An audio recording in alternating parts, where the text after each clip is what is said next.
It took me way too long to get around to buying an EQ pedal, but now I use them for loads of stuff. I think I first got one to get a wider range of tones for function band and session work stuff that I was doing at the time, but I was an idiot for not getting one sooner. Here are 10 ways that I like to use an EQ pedal in my setup. One of the most practical ways to use an EQ pedal is to tweak your main overdrive sound. I really like the vintage overdrive tone on this OD3, but sometimes I might want a more modern sound, particularly for like higher gain stuff. So for that, I'll cut the mids a little bit, boost the lows and the highs in certain places, and basically get a little mid scoop for a more contemporary sound.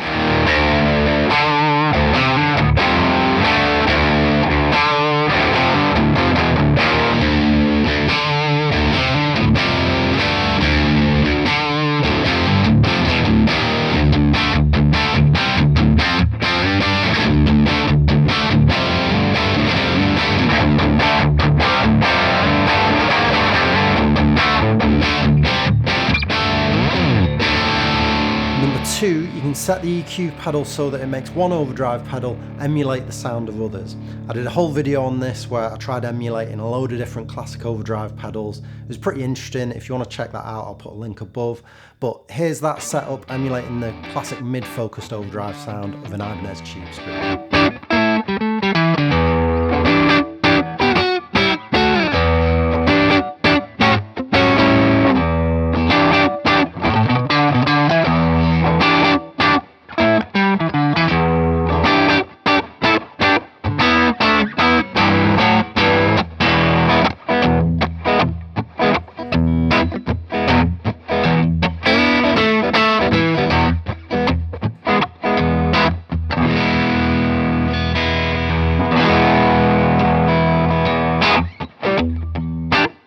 Number three, you can revoice your fuzz and distortion pedals as well.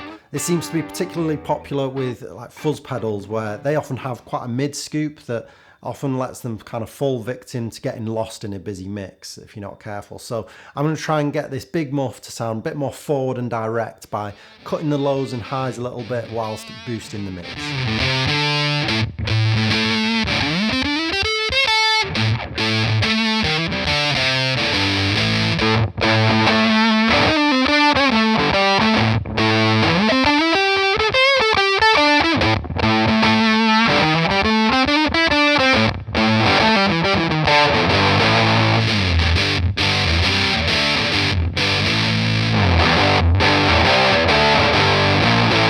Number four, so far I've been putting the EQ pedal after the drive pedals, but of course you can put them in front as well, and what happens is pretty cool. Now you get to decide which frequencies saturate and distort the most. You know, do you want really distorted mids? Do you want saturated and distorted high end? Or do you want the low frequencies to be really distorted? It's now in your control. A popular choice is to distort the mid frequencies more. You can think of this kind of like a completely clean Tubescreamer sound. You know, you're not adding a secondary distortion like you do with a regular Tubescreamer. You're just saturating the mids in your existing overdrive or distortion sound.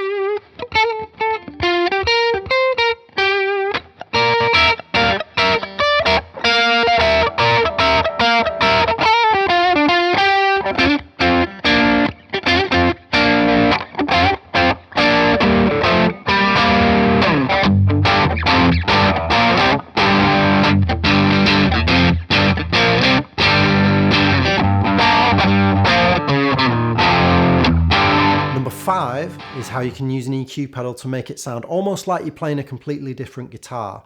I've done a whole video on this, which I'll link above, but one of my favorites is to use the EQ pedal to make the bridge pickup on a Strat like this sound more like the beefy bridge pickup on a Les Paul guitar. I really like this for kind of hard rock stuff where I find a Strat bridge pickup can sound a little bit shrill and harsh. See what you think.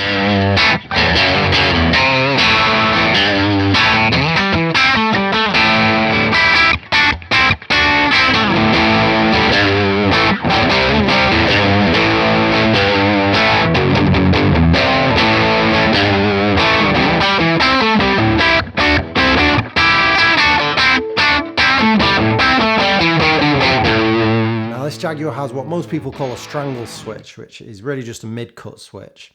and it thins the sound a little bit. I sometimes use it if I'm playing in a busy mix and I want to thin out my sound, or if I just want a really thin, clean, funky sound. I find it useful for that as well.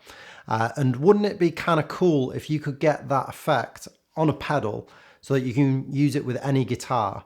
So that's what I'm going to try and do, and I'm going to use the real Strangle switch on this Jaguar and compare it to the emulation I've got set up on the EQ pedal.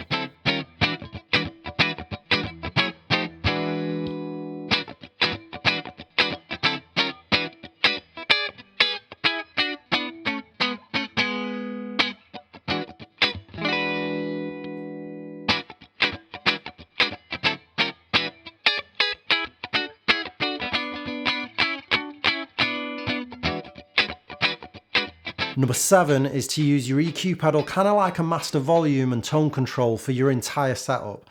So for this, you would definitely put the EQ pedal in the effects loop of your amp, or if you're using your amp as like a clean pedal platform, then you would put the EQ pedal as one of the last pedals in your pedal chain. You can do some neat tricks just controlling the overall volume of your setup. So now with your clean sounds and lightly driven sounds that are probably more often laying back in the mix, you can take those up and boost them in overall volume without adding any saturation, and you've got a different lead tone then. You know, not all your loud sounds have to be heavily distorted anymore.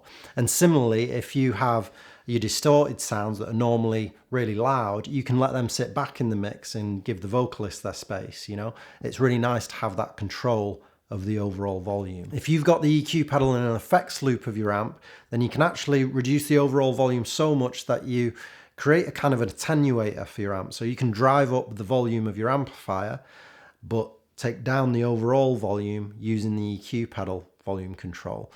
Really good for practicing at home and things like that, I find that setup. In terms of EQ, I've actually heard of people using it to tune their amp to the room of each gig that they do. So for example, if you've got a weird bass trap going on in the corner of a stage or something at one gig, you could just tune that frequency out for that venue, which is pretty cool. Number 8, you can use an EQ pedal to emulate that cocked wah type sound that people get when a player will take a wah pedal and just set it in a fixed position, normally in like a sweet spot somewhere in the middle, and it gets this kind of nasally, almost synth-like sound.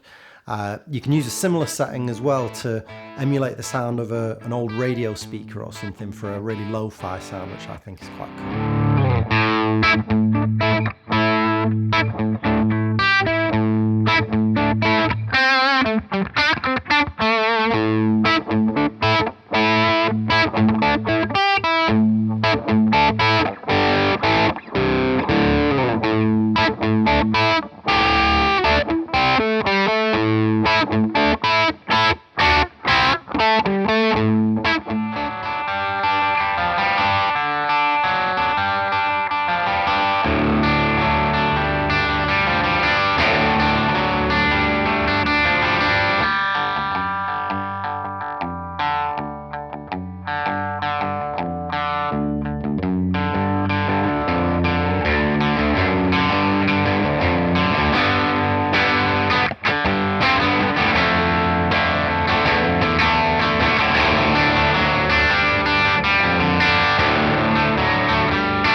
Number 9 is to use an EQ pedal to revoice your modulation effects. I first found this useful when I was trying to make a Boss TR2 tremolo sound like the tube bias tremolo in this Pro Reverb amp.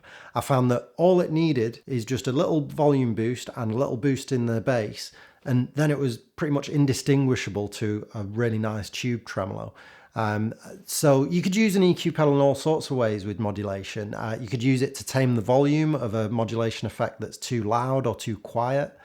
You could take a chorus pedal, for instance, that's a modern chorus pedal, and make it sound more vintage by boosting the mids. That works really well. I'll do the opposite here. I'll take this Boss C2 chorus and cut the mids so that it doesn't have as much of a vintage sound. It'll have more of a sound of what I associate with modern choruses. It'll have that shimmery sound. See what you think.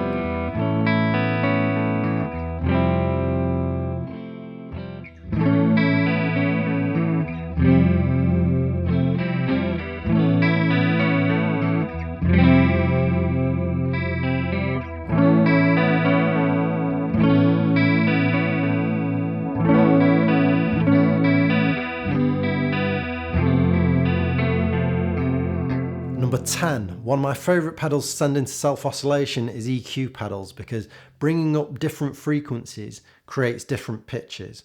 This is pretty weird. I've got a whole video on this, which I'll link above if you're interested in it. But if you have found this video interesting, think about liking the video and maybe subscribing to the channel.